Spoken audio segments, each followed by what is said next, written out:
में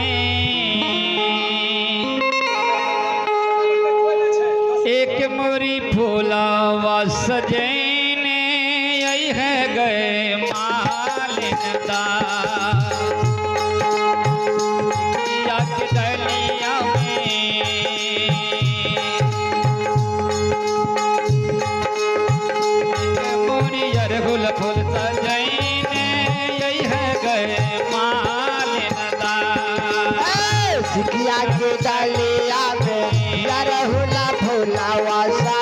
जाइना यह के मालिनिया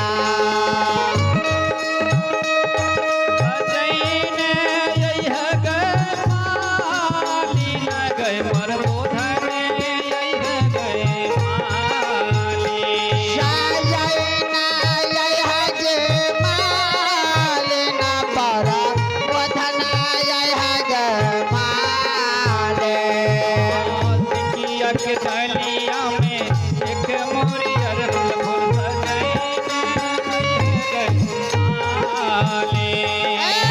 सिकिया के डालिया